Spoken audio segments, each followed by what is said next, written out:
The memos that we got approval today, recall that when we took over, the president came on board, inherited 2,604 projects, and with a contract sum of 13 trillions and a debt profile of 1.6 trillion. Just a minute, permission from Honorable Minister of Information to clear a few things in a way of announcement before I will now read the memos. Because there have been a lot of questions and seeking for information on a number of critical routes.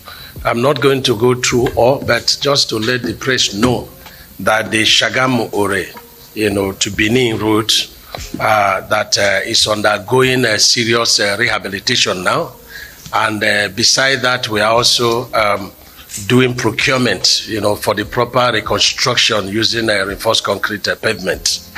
And on the Abuja-Kano, which we inherited, Mr. President, indicated that he doesn't want tax credit.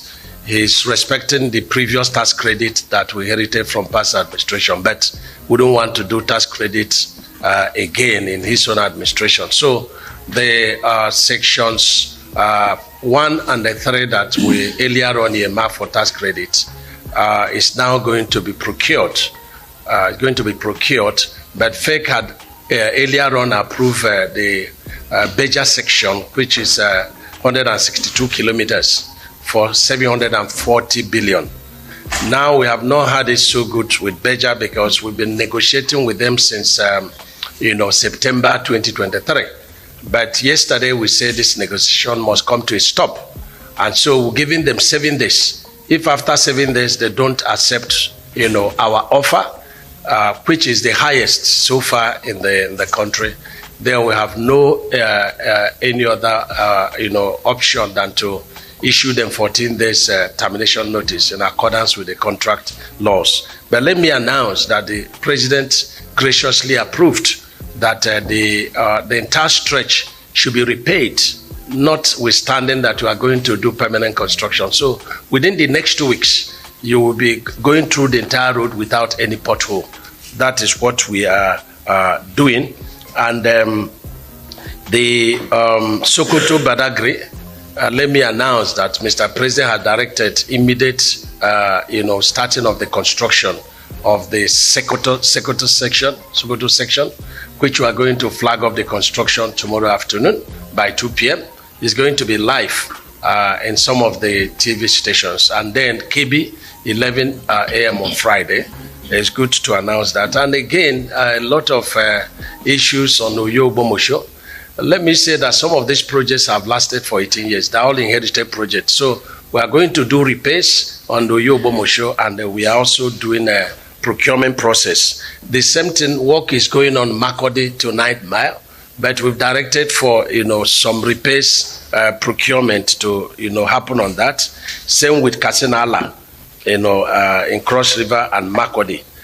So I just needed to say this, not also leaving Oduopani in Cross River and Akwa Ibom sections. So just a few. And so going to the memos that we got approval today, recall that when we took over, the president came on board, inherited 2,604 projects, and with a contract sum of 13 trillions and a debt profile of 1.6 trillion. What Mr. President, did was to use the 2024 envelope of the Ministry of Works to bring all the projects, to make it, all of them alive. And that's what we did. And that's why we didn't have much of new projects other than maybe few constituency projects from the National Assembly. And so we have been able to manage, the projects as inherited, but there is no way we can cover the 2,604 projects, at the same time.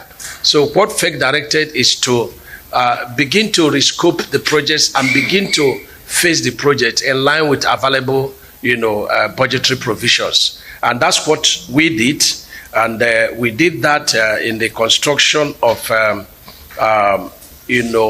Buo, Kangiwa, Kamba, Gaya, Niger Republic route in Kebbi State.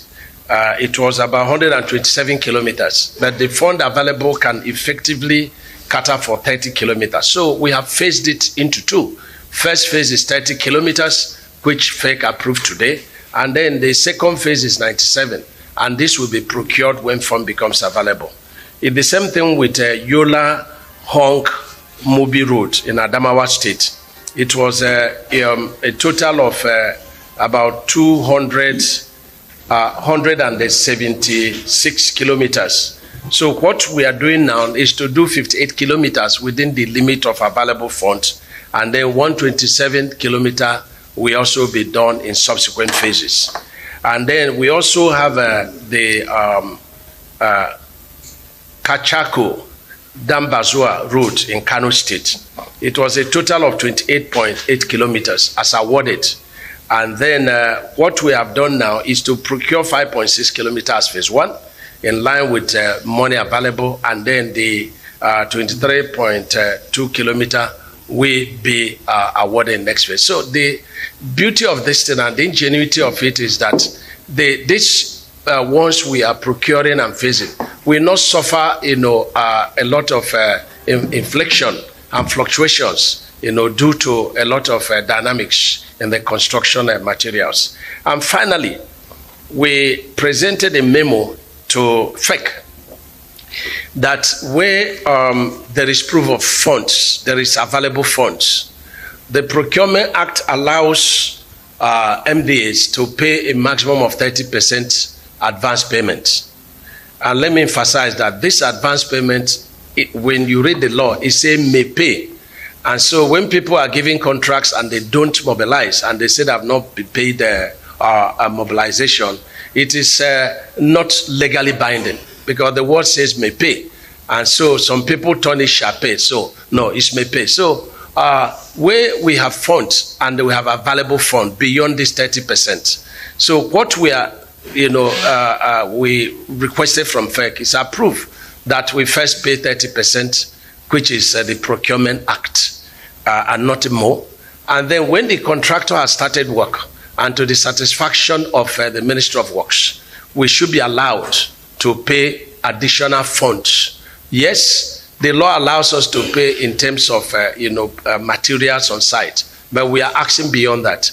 What is the essence of this? Is to mitigate a lot of fluctuation and inflection, because we have a lot of indices that affect the Ministry of Works, like the petroleum, it affects it, the dollar exchange rate also affects. So we are doing everything to manage the resources within the available funds so that we mitigate inflection.